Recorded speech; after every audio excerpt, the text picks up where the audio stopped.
Hi guys, my name is Chandrashekhar बरोला और मेरा number है 9899123008। और अब हम पढ़ेंगे स्पेशलाइज्ड सिस्टम्स के बारे में। इससे पहले हमने पढ़ा था सिस्टम डेवलपमेंट मेथोडोलॉजीज़ के बारे में पढ़ा था। स्ट्रक्चर्ड डेवलपमेंट मेथोडोलॉजी हो सकती है, प्रोटोटाइपिंग हो सकती है, रैपिड एप्लीकेशन डेवलपमेंट हो सकती है, या दूसरी मेथोडोलॉजी हो सकती है जिससे कि हम सिस्टम को डेवलप करें। लेकिन अब हम पढ़ेंगे स्पेशलाइज्ड सिस्टम्स के बारे में, यानी वो सिस्टम्स जो इन मेथोडोलॉजी को यूज़ करके डेवलप हो सकते हैं। तो जनरल सिस्टम्स हो सकते हैं, स्पेशलाइज्ड सिस्टम हो सकते हैं। हमारी स्टडी में जो सबसे पहला स्पेशलाइज्ड सिस्टम दिया गया, आर्टिफिशियल इंटेलिजेंस। हमारी स्टडी में दिया तो गया, लेकिन आज तक ट्रू आर्टिफिशियल इंटेलिजेंस मशीन नहीं बन पाई है। केवल प्रकृति ने बनाई है, वो हमें बनाया है। मतलब जैसे जिसके पास एक बायोलॉजिकल इंटेलिजेंस है, जो हमारे पास है वो बायोलॉजिकल इंटेलिजेंस है। तो बायोलॉजिकल इंटेलिजेंस की ही इक्विवेलेंट आर्टिफिशियल इंटेलिजेंस क्रिएट करने की कोशिश साइंटिस्ट करते रह रहे हैं। तो आर्टिफिशियल इंटेलिजेंस के लिए ज़रूरत है नेचुरल लैंग्वेज, यानी कि अगर आप बात करें तो कंप्यूटर से इस तरीके से बात करें जैसे किसी आदमी से बात करते हैं। तो साइंटिस्ट कोशिश कर रहे हैं, गूगल ने गूगल नाउ निकाला है, सिरी निकाला है, जो पर्टिकुलर लेवल तक ह्यूमन के साथ इंटरेक्ट करता है, लेकिन पूरी तरीके से इंटरेक्ट नहीं कर पाता है। नेचुरल लैंग्वेज नहीं आ पाई, 5th जनरेशन लैंग्वेज अभी नहीं आ पाई है। असल में पहली जनरेशन लैंग्वेज जो थी वो बाइनरी लैंग्वेज थी, फिर 2nd जनरेशन लैंग्वेज आई, फिर थर्ड आई। 3rd generation language English type language थी। 3rd जनरेशन लैंग्वेज के बाद सोचा गया कि आर्टिफिशियल इंटेलिजेंस आएगी, यानी नेचुरल लैंग्वेज आएगी, और उसके बाद कंप्यूटर आर्टिफिशियल इंटेलिजेंस हो जाएगा। लेकिन ऐसा नहीं हो पाया। 3rd जनरेशन के बाद 4th generation language I. 4th generation के पैरेलल ही ऑब्जेक्ट ओरिएंटेड लैंग्वेज और कई तरीके की लैंग्वेज ब्रांचिंग आउट हुई, लेकिन ट्रूली 5th जनरेशन लैंग्वेज नहीं आ पाई। तो 5th जनरेशन लैंग्वेज के कई सिस्टम्स जो 5th जनरेशन लैंग्वेज के कैरेक्टरिस्टिक्स लिए हुए हैं, स्पेशलाइज्ड सिस्टम्स, वो उभरना स्टार्ट हुए। तो हम ये कह सकते हैं कि जो टेक्निकल लैंग्वेज की भाषा में कहा जाता है कि आर्टिफिशियल लैंग्वेज 3 तरह की होती है। पहली नैरो एआई। नैरो एआई मतलब एक पर्टिकुलर एरिया में आर्टिफिशियली इंटेलिजेंट हो। जैसे एक मशीन चेस खेल लेती है, एक मशीन डीप ब्लू नाम की मशीन चेस खेलती है और गैरी कास्परोव को हराती है 1997 में। 2012 में एक जियोपार्डी करके प्रोग्राम है, लैंग्वेज गेम है, उसमें वॉटसन नाम का कंप्यूटर IBM का, वो दुनिया के बेस्ट जियोपार्डी 2 प्लेयरों को हराता है। यानी कि जो पर्टिकुलर एरिया में, एक पर्टिकुलर एरिया में हम आर्टिफिशियली इंटेलिजेंट कंप्यूटर लेकर आ गए। जैसे फॉर एग्जांपल एक कंप्यूटर, हमने कंप्यूटर करके एक कंप्यूटर आर्म क्रिएट किया जो टेबल टेनिस खेलता है, और इतना बढ़िया टेबल टेनिस खेलता है कि दुनिया के किसी भी एक्सपर्ट को हरा देता है। तो नैरो एआई आ गई, यानी एआई एक पर्टिकुलर एरिया में एफिशिएंट है। एक छोटा सा एग्जांपल देखें, रेलवे रिजर्वेशन सिस्टम। वहाँ पर आदमी बैठे रहते थे, दिन भर रिजर्वेशन करते रहते थे, लेकिन आज क्या है, वो ऑटोमेट हो गया है, वो सिस्टम ऑटोमेट हो गया है। तो उसी तरीके से थोड़ा सा और इंटेलिजेंट सिस्टम्स को लें तो वहाँ पर नैरो एआई आई है, लेकिन जनरल एआई नहीं है, आर्टिफिशियल जनरल इंटेलिजेंस नहीं आया। एक ऐसा सिस्टम जो आदमी की तरह काम करे, ऐसा सिस्टम अभी तक नहीं आ पाया। और ऐसा सिस्टम क्यों लाना चाहते हैं? ऐसा सिस्टम लाएंगे तो इकोनॉमिक्स ऊपर से नीचे हो जाएगी। ऐसा है कि इस समय वर्ल्ड जो है नैरो एआई और एजीआई के बीच में मूव कर रहा है। असल में जब भी कोई चीज़, हमने ये पढ़ा है कि कोई भी चीज़ है, कोई भी चीज़ को हम कम से कम कॉस्टली बनाना चाहते हैं तो उसका कॉस्ट रिडक्शन करना पड़ता है। और कॉस्ट रिडक्शन का मेथड क्या होता है कि किसी पर्टिकुलर चीज़ की कॉस्ट कम करें, यानी कि सैलरी कॉस्ट कम करें, या कोई सामान लिया है उसकी कॉस्ट कम करें। मतलब कहीं ना कहीं कोई ना कोई कॉस्ट हम कम करेंगे या परचेजेस कम करेंगे। लेकिन वो जो कॉस्ट है वो भी ह्यूमन कॉस्ट है। बेसिकली सारी कॉस्ट अगर अल्टीमेटली देखी जाए तो ह्यूमन कॉस्ट है, क्योंकि पैसा आदमी को देना पड़ता है। अगर मान लिया सपोज आप कोई भी चीज़ बना रहे हो तो चेन जो है, उसकी जो चेन लास्ट लेवल तक जाती है, हर चेन पर आदमी ही होता है, और आदमी को आप पैसा दे रहे होते, कोई मशीन को आप पैसा नहीं दे रहे होते। तो जितनी चेन में जितने आदमी होंगे, तो सम टोटल आदमी जितने होंगे, उतना आपको पैसा देना पड़ेगा। और उस चीज़ की कॉस्ट जो सम टोटल आदमी को जो आपने पैसा दिया है उसकी कॉस्ट होती है। तो कहने का मतलब ये है कि अगर मान लीजिए सपोज एक आयरन वो आप स्टील इंडस्ट्री है और वो आयरन ओर ले रही है, आयरन ओर तो मटेरियल है, लेकिन जो जहाँ पर जो खनन किया जाएगा उस आयरन ओर का, वहाँ पर आदमी होगा, उसको पैसा देंगे, गवर्नमेंट को पैसा देंगे, वो भी एक तरह से पर्सन है, उसको पैसा देंगे माइनिंग लाइसेंस के लिए। जो ट्रक से वो ओर लेकर आएगा उसको पैसा देंगे, जिसने ट्रक बनाया होगा वो उसने पैसा लिया होगा। तो चेन में जो भी पैसा लेगा वो आदमी लेगा। तो चेन में जितने आदमी आप हटा सकते हो उतनी कॉस्ट कम हो जाएगी। कहने का मतलब ये है कि अगर आर्टिफिशियल इंटेलिजेंस आ गई तो हम एक मशीन की प्रोडक्टिविटी बढ़ाते चले जाएंगे, उसको समझाने की ज़रूरत नहीं पड़ेगी। और बहुत से एरिया ऐसे होते हैं जहाँ पर आदमी के डिसीजन लेने की ज़रूरत होती है, तो वहाँ पर डिसीजन लेने की आदमी को ज़रूरत नहीं होगी, आपको आदमी की ज़रूरत नहीं होगी कि डिसीजन लेने के लिए कोई और कंप्यूटर बैठा होगा, वो अपने आप डिसीजन ले लेगा आपके बिहाफ में। और जब वो अपने आप बिहाफ में डिसीजन ले लेगा तो वो चेन में आदमी को हटा देगा, और जैसे ही चेन में आदमी को हटा देगा तो कॉस्ट कम हो जाएगी। तो बेसिकली किसी भी मशीन के लिए दो चीज़ चाहिए होती है, एक एनर्जी चाहिए होती है और दूसरी इंटेलिजेंस चाहिए होती है। एनर्जी आजकल ऑयल एनर्जी का यूज़ किया जाता है, लेकिन उसको हटाकर साइंटिस्ट सोलर एनर्जी बनाने पर लगे हुए हैं कि सारी वर्ल्ड में एक डिस्ट्रीब्यूटेड एनर्जी हो। जिस तरीके से आजकल एक डिस्ट्रीब्यूटेड मीडिया आ गया है, सोशल मीडिया, उसी तरह डिस्ट्रीब्यूटेड एनर्जी हो, यानी कि हर घर के ऊपर एक सोलर प्लांट लगाओ, सोलर लगाओ। जर्मनी में ऑलरेडी हो गया है और वो हर एक आदमी अपने घर की इलेक्ट्रिसिटी यूज़ कर रहा हो और बाकी इलेक्ट्रिसिटी को आगे दे रहा हो, मतलब इंडस्ट्री वगैरह को दे रहा हो, सरप्लस जो भी उसकी इलेक्ट्रिसिटी है। तो एक बार एनर्जी और उसके करस्पॉन्डिंग आर्टिफिशियल इंटेलिजेंस, अगर ये दोनों चीज़ मिलेंगी तो चीज़ों की कॉस्ट वर्चुअली नेग्लेजिबल हो जाएगी, कॉस्ट कम होती चली जाएगी। और इसीलिए आर्टिफिशियल इंटेलिजेंस बहुत इंपॉर्टेंट है, इसीलिए साइंटिस्ट इसको आर्टिफिशियल इंटेलिजेंस लाने पर तुले हुए हैं। तो आर्टिफिशियल इंटेलिजेंस का सबसे पहली चीज़ तो हम ये बोलें कि आर्टिफिशियल इंटेलिजेंस जो है उसको प्रिसाइजली कहीं पर डिफाइन नहीं किया गया। पहले आर्टिफिशियल इंटेलिजेंस में बायोलॉजिकल इंटेलिजेंस के सारे गुण होने चाहिए, यानी कि ह्यूमन बीइंग की कॉन्शियसनेस है उस पर भी क्वेश्चंस थे। ये थे कि आर्टिफिशियल इंटेलिजेंस कॉन्शियस होनी चाहिए, तो कॉन्शियसनेस की भी बात होती थी। लेकिन आज आर्टिफिशियल इंटेलिजेंस को प्रून डाउन कर दिया गया और ये बोला गया है कि अगर बायोलॉजिकल इंटेलिजेंस को डुप्लीकेट कर सके कोई सिस्टम, ह्यूमन बीइंग की तरह इंटेलिजेंट बिहेवियर कर सके और उसके कुछ रूल्स, एल्गोरिथम और रूल्स के बेसिस पर कर सके, उसे आर्टिफिशियल इंटेलिजेंस कहेंगे। यानी कि कोई एल्गोरिथम हो, कोई रूल्स हो, उसके बेसिस पर रीजनेबली लेवल तक कंप्यूटर वो काम कर सके जो हम काम करते हैं, उसे आर्टिफिशियल इंटेलिजेंस कहेंगे। तो बेसिकली आर्टिफिशियल इंटेलिजेंस में जो मेनली कैपेबिलिटीज होंगी वो क्या होंगी? थिंकिंग और रीजनिंग, यानी वो सोच सके और रीजन कर सके, और रीजन करने के बाद प्रॉब्लम को सॉल्व कर सके। यानी एक प्रॉब्लम आई, नई प्रॉब्लम आई ह्यूमन बीइंग के साथ, क्या है वो अननोन, जो अनजानी चीज है उसको एनकाउंटर कर सकता है। अगर कोई ऐसी सिचुएशन आ गई जो उसने लाइफ में कभी एनकाउंटर नहीं की है तो वो अडेप्ट कर सकता है। तो यानी कि सोचता है, रीजन करता है, और प्रॉब्लम आती है तो उसे सॉल्व करता है और एक्सपीरियंस से लर्न करता है। उसके बाद उसके अंदर क्रिएटिविटी और इमेजिनेशन होता है।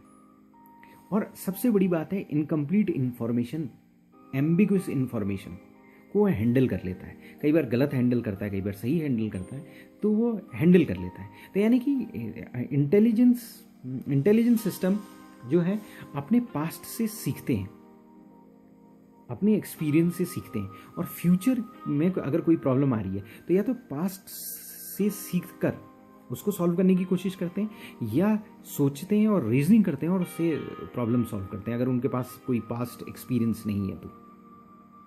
और वहाँ पर क्रिएटिविटी और इमेजिनेशन का सहारा लेते हैं। और ऐसी इंफॉर्मेशन को हैंडल करते हैं जो इनकम्प्लीट हो। ये आर्टिफिशियल इंटेलिजेंस सिस्टम्स है। यानी कि दो टाइप की इंटेलिजेंस है, बायोलॉजिकल या ऑर्गेनिक इंटेलिजेंस कह सकते हैं। एक है आर्टिफिशियल इंटेलिजेंस। ऑर्गेनिक हम केमिस्ट्री पढ़ते हैं तो वहाँ पर दो चीज़ें होती हैं, ऑर्गेनिक केमिस्ट्री और इनऑर्गेनिक केमिस्ट्री। ऑर्गेनिक का मतलब ये है कार्बन, और इनऑर्गेनिक मतलब कार्बन को हटा के। जो हम बने हैं वो बेसिकली कार्बन से बने, कार्बन की चेन से, अमीनो एसिड से, क्या कहते हैं, कार्बोहाइड्रेट से। तो वो कार्बन की चेन है। तो ऑर्गेनिक्स, हम ऑर्गेनिक्स हैं। हम जो ऑयल यूज़ करते हैं वो भी ऑर्गेनिक होता है, वो भी कार्बन चेन का होता है। कोल वो भी कार्बन होता है, डायमंड वो भी कार्बन होता है बेसिकली। और एलिमेंट होते हैं ऑयल में, जैसे हाइड्रोजन, ऑक्सीजन और बाकी एलिमेंट्स होते हैं जो कार्बन चेन बनी होगी। पॉलीमर की जो चेन होगी उसमें और एलिमेंट होते हैं, लेकिन बेसिकली कार्बन बेस्ड सिस्टम्स हैं। तो यानी हम कार्बन बेस्ड लाइफ फॉर्म है, ऑर्गेनिक लाइफ फॉर्म है। और अब हम चाहते हैं कि इनऑर्गेनिक लाइफ फॉर्म पैदा हो, सिलिकॉन बेस्ड लाइफ फॉर्म पैदा हो। जो ट्रांजिस्टर्स होते हैं वो सिलिकॉन बेस्ड होते हैं, जो सोलर एनर्जी है वो सिलिकॉन है। तो सिलिकॉन बेस्ड लाइफ फॉर्म पैदा हो। तो artificial intelligence basically inorganic intelligence है, आर्टिफिशियली बनी हुई इंटेलिजेंस है। तो आर्टिफिशियल इंटेलिजेंस को कई कई तरीके से बताया गया है, और इवन वर्ल्ड के सबसे बेस्ट एक्सपर्ट आज की डेट में कंफ्यूज हैं उसको डिफाइन करने के लिए, वो डिफाइन नहीं कर पाते। अगर बड़े से बड़े एक्सपर्ट का इंटरव्यू देख लीजिए तो वो अगर उसको आर्टिफिशियल इंटेलिजेंस को डिफाइन करने के लिए बोला जाएगा तो उससे ये बोला जाएगा, तो जनरली उससे ये पूछा जाता है कि आप आर्टिफिशियल इंटेलिजेंस को कैसे डिफाइन करते हैं, आपके अनुसार आर्टिफिशियल इंटेलिजेंस क्या है। तो उसमें वो कुछ कैपेबिलिटी, नॉर्मली जो कॉमन कैपेबिलिटी है वो ये है कि ऑर्गेनिक इंटेलिजेंस यानी कि हम, बायोलॉजिकल इंटेलिजेंस यानी कि हम को के बराबर का काम करना चाहिए, उस तरह का इंटेलिजेंट बिहेवियर काम करना चाहिए, के बराबर का काम करना चाहिए। ह्यूमन बीइंग की जो इंटेलिजेंस है उसके बराबर काम करना चाहिए। थिंकिंग, रीजनिंग होनी चाहिए, रीजनिंग से प्रॉब्लम सॉल्व होनी चाहिए, एक्सपीरियंस से लर्न करना चाहिए, लर्निंग होनी चाहिए, और क्रिएटिविटी होनी चाहिए, इमेजिनेशन होनी चाहिए। और सबसे बड़ी बात, अगर एम्बिगुअस इंफॉर्मेशन है, आधी अधूरी इंफॉर्मेशन है, उसको हैंडल कर लेना चाहिए। अब हमारी स्टडी बोलती है कि आर्टिफिशियल इंटेलिजेंस की क्या एप्लीकेशन है। Artificial intelligence basically 3 major category में, पहला कॉग्निटिव साइंस, दूसरा रोबोटिक्स, और तीसरा नेचुरल लैंग्वेज। एक आदमी क्या काम करता है, एक आदमी के पास बॉडी होती है, उससे बहुत कुछ काम कर लेता है। तो बॉडी की जगह रोबोट्स आ गए, यानी एक तरफ से रोबोट्स डेवलप करने की कोशिश की जा रही है। आदमी बोलता है, मैं बोल रहा हूँ, यानी नेचुरल लैंग्वेज है मेरे पास। और तीसरा कॉग्निशन है, देख रहा हूँ, सुन रहा हूँ, सोच रहा हूँ और बोल रहा हूँ, ये कॉग्निटिव साइंस होता है।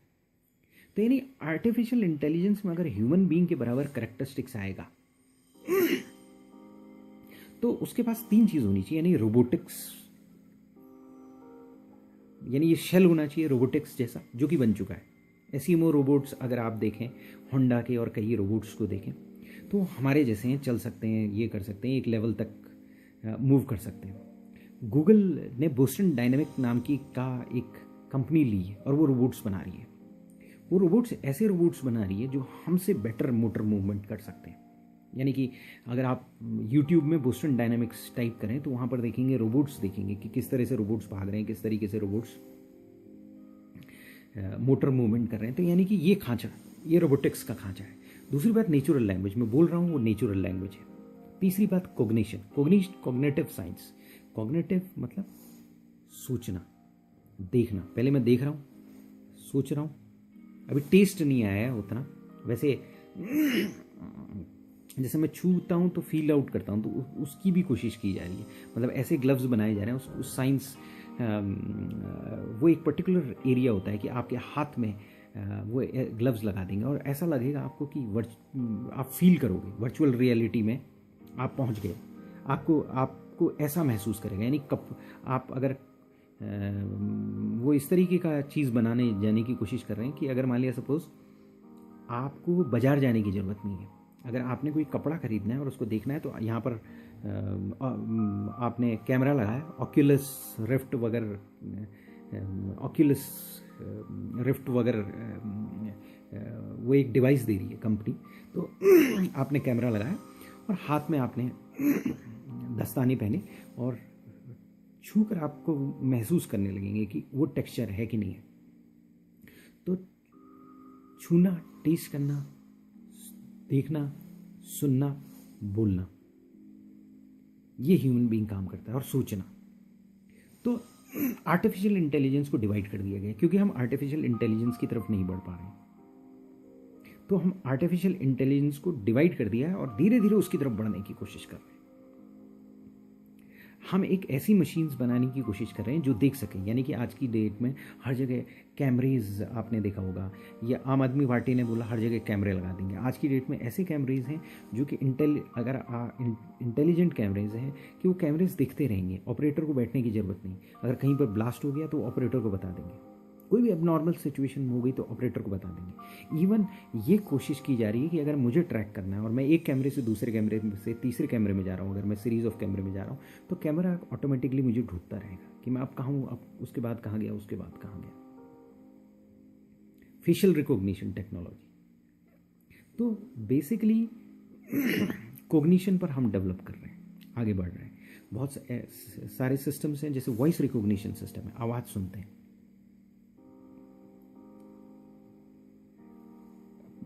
आर्टिफिशियल आईज बन गई हैं और जो हमारी कॉग्निटिव एबिलिटीज़ है उसको लाने की कोशिश की जा रही है। यानी आर्टिफिशियल नैरो एआई आ रही है, नैरो आर्टिफिशियल इंटेलिजेंस ला रही है। एक पर्टिकुलर एरिया में इंटेलिजेंस लाया जा रहा है, उसको बढ़ाने की कोशिश किया जा रहा है। तो हमारे ये तो हो गया आपका कॉग्निशन, कॉग्निटिव साइंस, रोबोटिक्स और नेचुरल लैंग्वेज। अब ये है कि थिंकिंग के लिए सिस्टम्स डेवलप किए जा रहे हैं, रीजनिंग के लिए सिस्टम्स डेवलप किए जा रहे हैं, रीजनिंग को आगे बढ़ाने के लिए। क्योंकि हम थिंक कर सकते हैं, रीजन कर सकते हैं, लेकिन जब साइंटिस्ट ने एक सिस्टम बनाने की कोशिश करी, सोचने वाला, रीजन करने वाला, तो उनको बहुत प्रॉब्लम आई और वो उस सिस्टम को आगे बना नहीं पाए। तो उन्होंने क्या किया, हमारी जो सोच है, जो ह्यूमन की कैपेबिलिटी है, उसको तोड़ना शुरू कर दिया। पहले तो उसने 3 भागों में तोड़ा, कॉग्निटिव, रोबोटिक्स और नेचुरल लैंग्वेज। फिर उसके बाद कॉग्निटिव साइंस को उन्होंने कई भागों में डिवाइड किया। यही हमारी स्टडी बता रही है।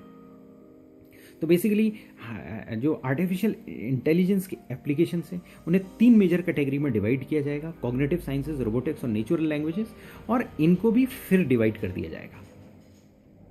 तो कॉग्निटिव साइंस क्या होता है? कॉग्निटिव साइंस को हमारी जो स्टडी बताती है वो कहता है कि ये रिसर्च है और ये बायोलॉजी, न्यूरोलॉजी, साइकोलॉजी, मैथमेटिक्स और उस तरह के डिसिप्लिन के एरिया में रिसर्च है, और ये इंटरडिसिप्लिनरी रिसर्च है। और इसका फोकस कहाँ होता है? इसका फोकस ह्यूमन ब्रेन पर होता है कि ह्यूमन कैसे सोच रहा है, कैसे लर्न कर रहा है। बेसिकली इनपुट्स जा रहे हैं उसके आंख से, कान से, जीभ से, हाथ से, टच से। तो उसके बाद वो इनपुट्स को किस तरीके से प्रोसेस कर रहा है, आधी अधूरी इंफॉर्मेशन आ रही है उसको कैसे प्रोसेस कर रहा है, फिर उसके बाद सोच कैसे रहा है, जो प्रोसेसिंग हो रही है, सोचना चल रहा है, वो कैसे सोच रहा है, सीख रहा है तो वो कैसे सीख रहा है। तो कहने का मतलब ये है कि कॉग्निटिव साइंस आदमी की सोच को, आदमी का ब्रेन किस तरह से वर्क करता है और किस तरीके से उसे इनपुट मिलेगा और किस तरह से आउटपुट मिलेगा, इसको क्रिएट करने की कोशिश करता है। तो ये कॉग्निटिव साइंस हो गया। अब कॉग्निटिव साइंस में हमारी स्टडी में कई चीज़ें दी हुई हैं। उन्होंने कहा कि कॉग्निटिव साइंस में जो आर्टिफिशियल इंटेलिजेंस होगी वो कौन सी होगी। तो सबसे पहले एक्सपर्ट सिस्टम दिया हुआ है। एक्सपर्ट सिस्टम एक ऐसा सिस्टम है जिसमें रीजनिंग कैपेबिलिटी होती है। एक्सपर्ट सिस्टम एक नॉलेज बेस होता है और उस नॉलेज बेस से वो रीजनिंग निकाल सकता है, इन्फरेंस निकाल सकता है। तो एक्सपर्ट सिस्टम जो डेवलप किए गए हैं वो मेडिकल एक्सपर्ट सिस्टम्स डेवलप किए गए हैं। मेडिकल एक्सपर्ट सिस्टम आज की डेट में, जो वाटसन था जिसने नेचुरल लैंग्वेज में सीखने की जो जीता, नेचुरल लैंग्वेज में जिसने जियोपार्डी जीता, उसे आजकल मेडिकल रिसर्च में यूज़ किया जा रहा है। तो मेडिकल एक्सपर्ट सिस्टम ऐसे सिस्टम से अभी बहुत कॉस्टली है, जिसमें कि एक नॉर्मल डॉक्टर की हमें ज़रूरत नहीं रहेगी। अगर हमें कोई बीमारी है हम उसे बताएंगे और वो हमें ट्रीटमेंट दे देगा। यानी कि अगर एक पैनल बैठेगा 10 डॉक्टर का, ये सोच की जा रही है और ये इसको ये पार्शियली सक्सेसफुल हो चुका है। कॉस्ट इफेक्टिव नहीं हुआ है, लेकिन काफ़ी हद तक ये सक्सेसफुल हो गया है कि अगर हम अपनी बीमारी बताएंगे तो कंप्यूटर सिस्टम हमें हमारी बीमारी, जो हमारी बीमारी है उसका इलाज बता देगा, और उसकी एक्यूरेसी बहुत बढ़ गई है। लेकिन ह्यूमन बीइंग के केस में रिस्क नहीं ले सकते, इसलिए अभी वो सिस्टम्स जब तक 99%, 99.99% तक इफेक्टिव ना हो, तब तक उनका यूज़ अभी वो उतने ज़्यादा यूज़ में नहीं है, अभी एक्सपेरिमेंटल स्टेजेस में। लेकिन इस एरिया में बहुत सी प्रोग्रेस हो चुकी है। जैसे कैंसर डिटेक्शन, आजकल हमारा डीएनए के थ्रू और कई चीज़ों के थ्रू कैंसर बहुत पहले पता लग सकता है और उसको ट्रीट किया जा सकता है। मतलब ये सोचा जा रहा है कि कल की डेट में आपके घर में आर्टिफिशियल टॉयलेट्स होंगी, आप बाथरूम में जाओगे, टॉयलेट करोगे, वो मेजर करेगा और ऑटोमेटिकली बता देगा कि भाई आपको बीमारी हो सकती कि नहीं हो सकती। आज से 10 साल बाद आपको कैंसर होगा, तो आज की डेट में वो डिटेक्ट कर देगा, आपके डॉक्टर को ऑलरेडी बता देगा कि सिम्टम्स, इस डीएनए में ये सिम्टम्स पैदा होने स्टार्ट हो गए। एग्रीकल्चरल एक्सपर्ट सिस्टम से, मतलब एक्सपर्ट सिस्टम क्या करता है, ह्यूमन एक्सपर्ट को रिप्लेस कर देगा। जैसे डीप ब्लू था, चेस में गैरी कास्परोव वर्ल्ड चैंपियन था, लेकिन 1997 में डीप ब्लू ने उसको हरा दिया। वो एक एक्सपर्ट सिस्टम की मिसाल है। एक्सपर्ट सिस्टम का एक एग्जांपल आप एक साइंस फिक्शन में देख सकते हैं। वॉयेजर करके एक स्टार ट्रेक की सीरीज़ आती थी और उसमें एक डॉक्टर होलोग्राम पैदा होता था।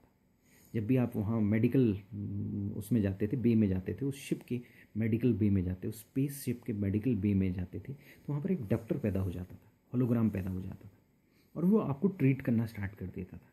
तो बेसिकली, और वो जब उससे पूछते थे आप कितने नॉलेजेबल हो, तो वो डॉक्टर बोला करता था कि मेरी नॉलेज जो है वो 27 डॉक्टरों के बराबर है, या इस तरीके से मेरी इतने हज़ार मेडिकल फाइल्स, 35,000 मेडिकल फाइल्स मेरी डेटा आर्काइव्स में है। तो वो एक एग्जाम्पल है एक्सपर्ट सिस्टम का, जहाँ पर हम पहुँचने की कोशिश कर रहे हैं। तो यानी कि एक्सपर्ट सिस्टम एक्सपर्ट को हटा देगा, कहने का मतलब ये है। एक्सपर्ट सिस्टम ह्यूमन एक्सपर्ट कौन है? सीए एक ह्यूमन एक्सपर्ट है, लॉयर एक ह्यूमन एक्सपर्ट है, डॉक्टर एक ह्यूमन एक्सपर्ट है, अपने एरिया का एक्सपर्ट, उसकी बराबर की नॉलेज लाने का कोशिश वो एक्सपर्ट सिस्टम कर रहा है। यानी कि हमने सोच का, रीजनिंग का, लर्निंग फ्रॉम एक्सपीरियंस का एक पर्टिकुलर पार्ट ले लिया और हमने उसको डेवलप करने की कोशिश की, और काफ़ी हद तक हमने उसे डेवलप भी किया। 1997 में हमने डीप ब्लू डेवलप किया। आज की डेट में आप नॉर्मल एंड्रॉयड फ़ोन में एंड्रॉयड चेस डाउनलोड कर सकते हैं, और जनरली एंड्रॉयड चेस आपको हरा देगा। मतलब आप जीत सकते हो उसे, लेकिन नॉर्मल लेवल चेस प्लेयर को हरा देगा। उसी तरीके से आपने वॉटसन पैदा किया, जो नेचुरल लैंग्वेज में इतना माहिर हो गया कि उसने वर्ल्ड के जो 2 बेस्ट जियोपार्डी प्लेयर्स हैं उनको, जो एक जियोपार्डी प्लेयर था जिसने सबसे ज़्यादा पैसा जीता था, और एक जियोपार्डी प्लेयर था जिसने सबसे ज़्यादा टाइम्स जीता था, उन दोनों को मिला के हराया, और इतना बुरी तरह से हराया कि वो दोनों के स्कोर भी मिलकर वॉटसन के स्कोर के बराबर नहीं आ पाए। और ये 2012 की बात है, आज 2015 हो गया है। तो 3 साल में वॉटसन काफ़ी डेवलप हो गया होगा, उसकी एल्गोरिथम काफ़ी डेवलप हो गए होंगे।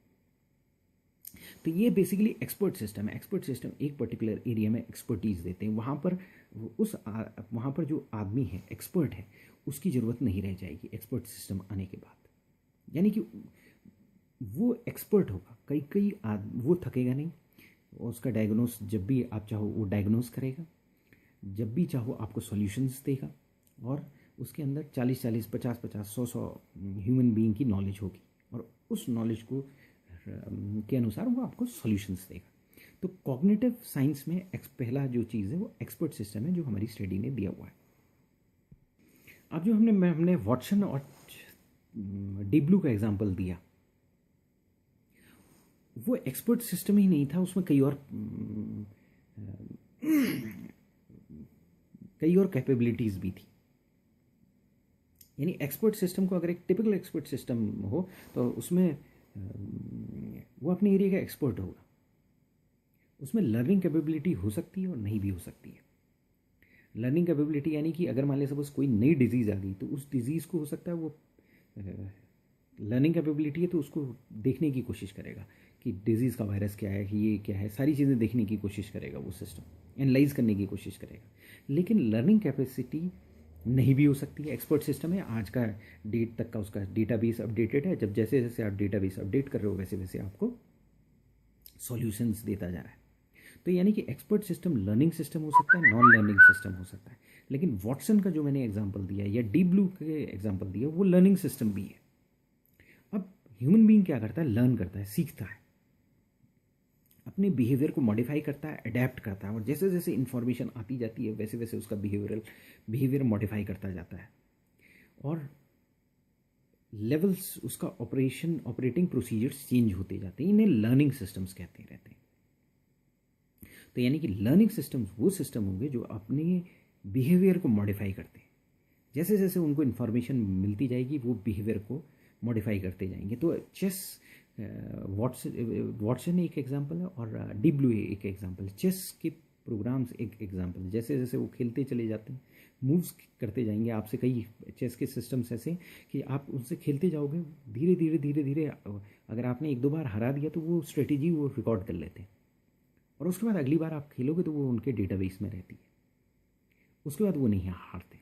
तो यानी कि आप कंप्यूटर से जैसे जैसे खेलते जाओगे वो आपकी स्टाइल को समझता जाएगा, और अगर मान लिया 4 आदमी खेल रहे हैं तो चारों की स्टाइल को समझने लगेगा, और वो लर्निंग सिस्टम से आजकल कुछ ऐसे सिस्टम्स, न्यूरल नेटवर्क्स क्रिएट किए गए हैं और इस तरीके के सिस्टम्स क्रिएट किए गए हैं कि उन्हें अपने आप सीखने के लिए प्रोग्राम किया जा रहा है। जैसे एक बच्चा सीखता है उसी तरीके से सीखने के लिए प्रोग्राम किया जा रहा है।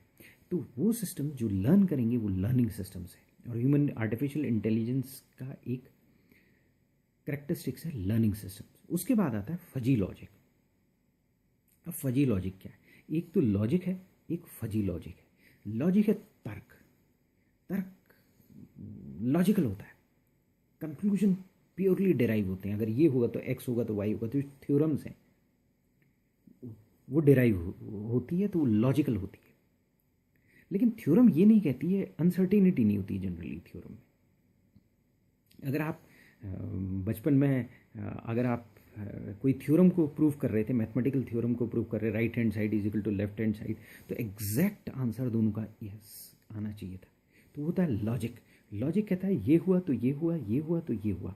लेकिन एक चीज़ होती है फजी लॉजिक, यानी कि एक होता है इलॉजिकल, एक होता है फजी लॉजिकल, एक होता है लॉजिकल।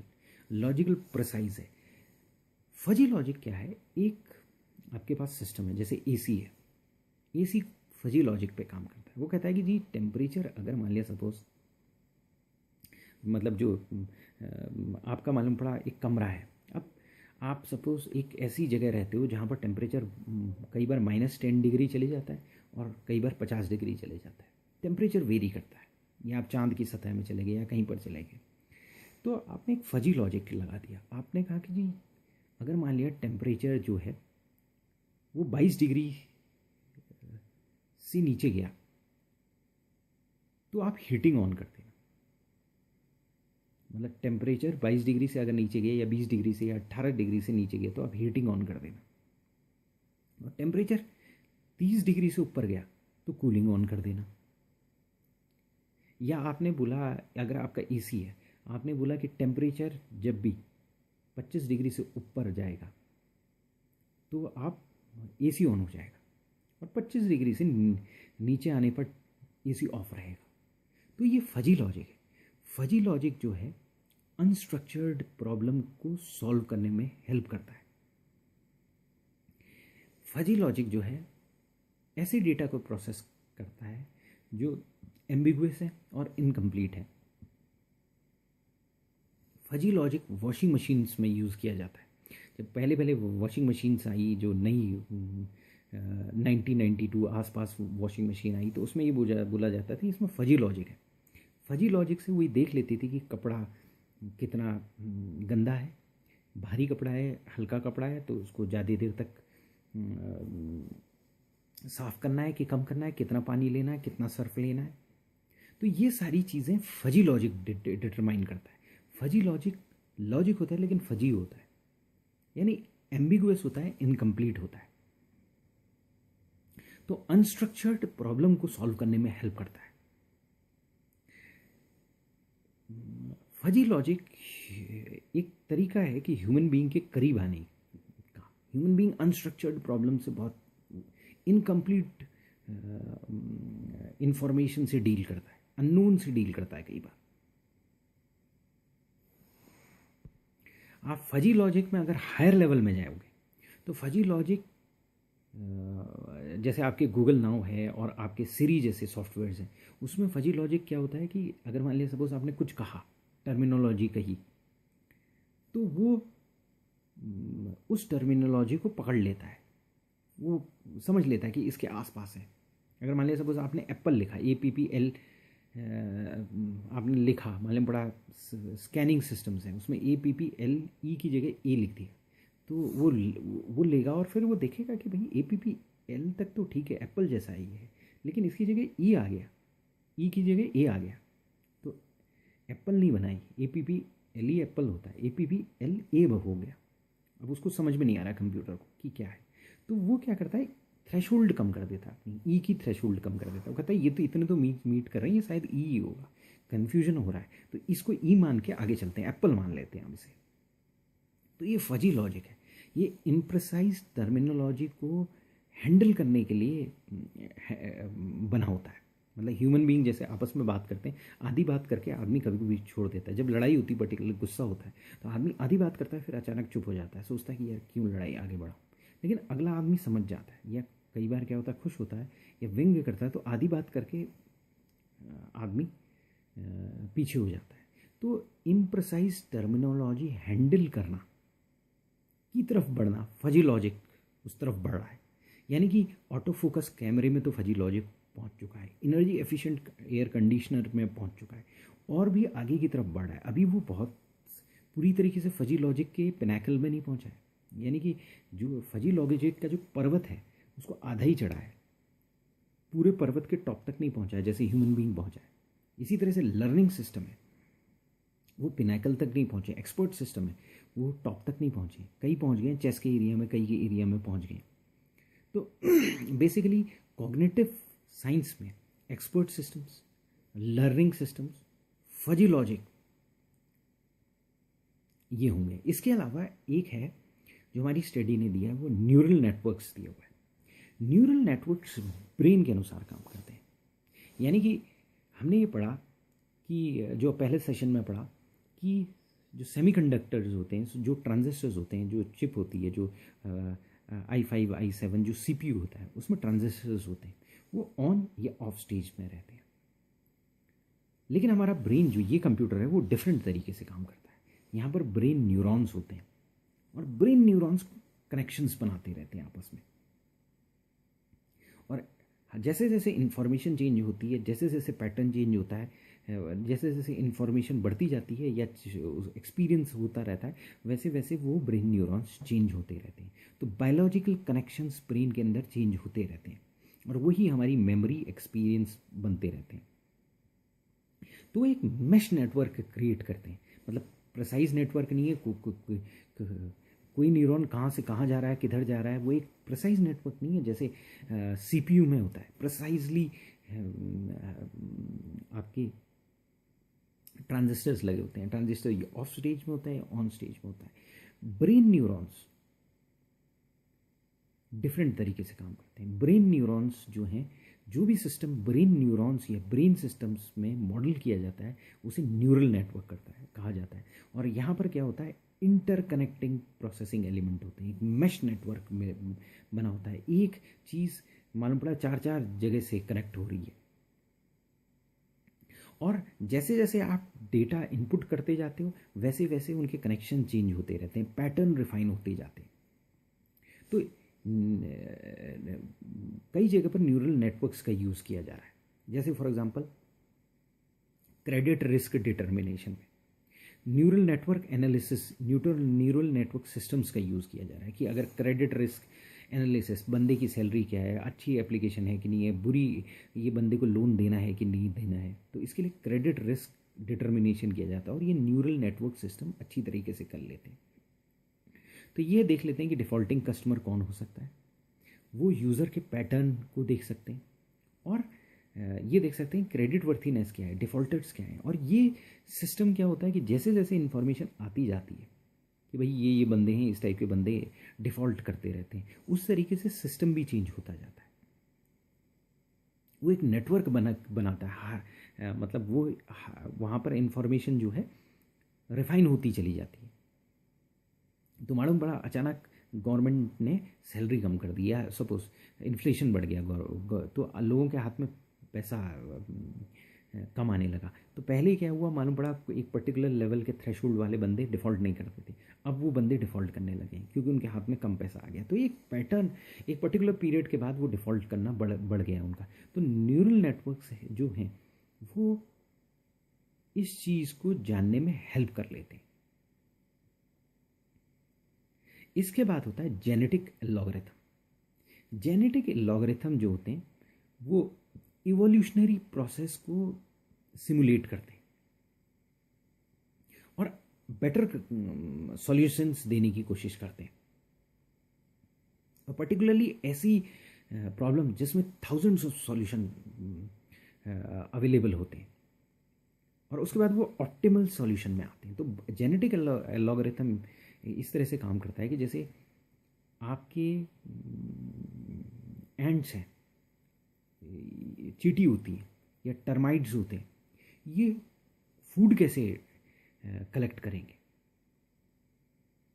अगर इसको डिटरमाइन करना है तो जेनेटिक लॉगरिथम से डिटरमाइन करना है। अगर मान लिया सपोज तूफान आ रहा है या वेदर फोरकास्टिंग बड़ा इम्प्रेसाइज साइंस है। अगर इस समय हो सकता है यूनाइटेड स्टेट्स ऑफ अमेरिका में इस समय बटरफ्लाई एक अगर पंख फड़फड़ाए तो हो सकता है हिंदुस्तान में तूफान आ जाए। तो यहाँ पर सेट ऑफ वेरिएबल्स होते हैं और वो वेरिएबल्स जो हैं बहुत सारे सॉल्यूशंस हो सकते हैं, यानी कुछ भी हो सकता है, सनशाइन हो सकती है, टेम्परेचर बढ़ सकता है, टेम्परेचर घट सकता है, हज़ारों पॉसिबिलिटी हो सकती है। तो जितनी ज़्यादा पॉसिबिलिटी हैं उतनी ज़्यादा उनको ऑप्टिमाइज़ करना, ऑप्टिमल सॉल्यूशन में पहुंचना, ये जेनेटिक एल्गोरिथम हेल्प करता है इस चीज़ में। इसके बाद आते हैं इंटेलिजेंट एजेंट्स। इंटेलिजेंट एजेंट्स क्या करते हैं? इंटेलिजेंट एजेंट्स के पास एक नॉलेज बेस होता है और उसके बाद वो देखते हैं कि आदमी क्या करना चाह रहा है, किस तरीके के डिसीजंस करना चाह रहा है, क्या टास्क करना चाह रहा है, क्या उसका इंटेंशन हो सकता है। तो वो देखते हैं कि अगर मान लिया सपोज बंदे ने अगर एक पर्टिकुलर पैटर्न आ रहा है और उस पर एक फार्मूला लगाया, एक वर्ड उसमें गलत चला गया या एक अल्फ़ाबेट उसमें गलत चलेगी, तो वो उसको ठीक करने की कोशिश कर देते हैं और वो उसके इंटेंशन को मीट आउट करने की कोशिश करते हैं। क्योंकि पहले कई बार वो देखते हैं कि इस तरीके की गलती ऑलरेडी हो चुकी है, इस गलती होने का मतलब ये है, या अगर बंदा एक पर्टिकुलर स्टेप्स उठा रहा है तो उसका मतलब उसको ऑटोमेटिकली दिखा दो कि आगे के स्टेप्स क्या होने वाले हैं, क्योंकि आप इंटेलिजेंट एजेंट फोर्स ही कर जाते हैं कि क्या होने वाला है। तो जितने भी वर्ड प्रोसेसिंग पैकेजेस हैं उनके पास ये फैसिलिटी होती है। अगर मान लिया सपोज आप वर्ड में कई बार कुछ टाइप कर रहे होते हो तो या लाइनिंग ठीक कर रहे होते हो तो कई बार वो आपको हेल्प कर देता है, ऑटोमेटिकली कई चीज़ें कर देता है। या अगर आप कोई वर्ड डालते हो, जैसे गूगल में टाइप करने लगते हो, तो वो ऑप्शंस दे देता है, बहुत सारे ऑप्शंस दे देता है। तो कई बार क्या होता है उन 5-7 ऑप्शंस में आपका राइट ऑप्शंस होता है नीचे कहीं पर। तो ये इंटेलिजेंट एजेंट्स होते हैं, ये क्या करते हैं, मिस्टेक्स को करेक्ट करते हैं, यूज़र्स को हेल्प करते हैं और जैसे MS ऑफिस है, उसमें इंटेलिजेंट एजेंट्स होते हैं, विजर्ड्स होते हैं। वो आपकी प्रॉब्लम, अगर मान लीजिए सपोज कोई प्रॉब्लम्स है, उसको सॉल्व करने में आपको हेल्प करते हैं। जब भी आपको कोई प्रॉब्लम्स आई, आप उसको हेल्प में जाते हो तो वो सॉल्यूशंस ऑफर करते हैं कि इसके बाद ये होगा, आप ये कर दो। तो ये इंटेलिजेंट एजेंट है। तो यानी कि हमने जो आपकी कोग्निटिव साइंस को, उसको अटैक किया, तरीके से अटैक किया। एक्सपर्ट कोग्निटिव साइंस यानी एक तो रोबोटिक्स मैंने बोला था, और एक नेचुरल लैंग्वेज बोला था। इसके अलावा सोच, कोग्निटिव साइंस, कोग्निशन के लिए सोच को हमने कई भागों में बांट दिया। एक्सपर्ट सिस्टम, जहाँ नॉलेज बेस्ड सिस्टम है, नॉलेज से काम चलता है। कोई आदमी होता है वो नॉलेज, अपनी नॉलेज के बेस पर आगे बढ़ रहा होता है, एक्सपर्ट होता है अपने एरिया का, वो नॉलेज बेस्ड सिस्टम चलते हैं। आदमी लर्न करता है तो वो लर्निंग सिस्टम्स होते हैं। आदमी का लॉजिक, कई बार लॉजिक 100% प्रिसाइज लॉजिक यूज़ करने की कोशिश करता है, लेकिन कई एरियाज होते हैं अनस्ट्रक्चर्ड प्रॉब्लम आती है, वहाँ पर फजी लॉजिक हो गया, एम्बिगुअस सिस्टम्स हो गए, जहाँ द्वि अर्थक मल्टी अर्थ निकल रहे हैं, समझ में नहीं आ रहा है, वहाँ फजी लॉजिक हो गया। ब्रेन न्यूरल नेटवर्क्स में काम करता है, तो न्यूरल नेटवर्क सिस्टम हो गई। इसके बाद जेनेटिक एल्गोरिथम्स हो गए, जहाँ प्रॉब्लम के कई सॉल्यूशंस है, कुछ भी हो सकता है, ऑप्टिमल सॉल्यूशन आप लाने की कोशिश कर रहे हो। इंटेलिजेंट एजेंट्स हैं जो आपको हेल्प करने की कोशिश करते हैं, पहले ही थोड़ा सा फोर्स ही करने की कोशिश करते हैं कि क्या होगा। तो बेसिकली ये थे कोग्निटिव साइंस या cognition part of artificial intelligence. अब बसते हैं रोबोटिक्स और नेचुरल लैंग्वेज, ये अगले सेशन में पढ़ेंगे। सिंपल है। रोबोटिक्स जो है आपका, एसिमो एक रोबोट है, बोस्टन डायनेमिक्स एक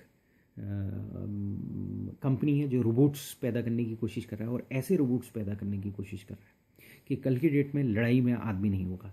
अमेरिका नहीं चाहता कि उसका लड़ाई में एक भी आदमी मरे, वो ये चाहता है कि रोबोट्स जाएं और वो लड़ाई करें। ऑलरेडी ड्रोन्स टेक ओवर कर चुके हैं। शायद आज से 10 साल बाद जो लड़ाई होगी उसमें US की तरफ मिलिट्री नहीं लड़ेगी, आदमी नहीं लड़ रहे होंगे, रोबोट्स लड़ रहे होंगे। तो जो भी टेक्नोलॉजी रोबोट्स को प्रोड्यूस करती है, उसमें थोड़ा बहुत कंप्यूटर इंटेलिजेंस है, आदमी की तरह फिजिकल कैपेबिलिटीज़ हैं। इसमें क्या होता है कि आदमी की तरह देखने की क्षमता है। तो ये रोबोटिक्स में आता है। रोबोटिक्स जो एक्सटेंसिव फील्ड है, अगर रोबोटिक्स को दूसरे एरिया में आर्टिफिशियल इंटेलिजेंस कोग्निशन साइंस के साथ मैरी करें या उसको मिलाने की कोशिश करें, तो रोबोट्स देख सकते हैं।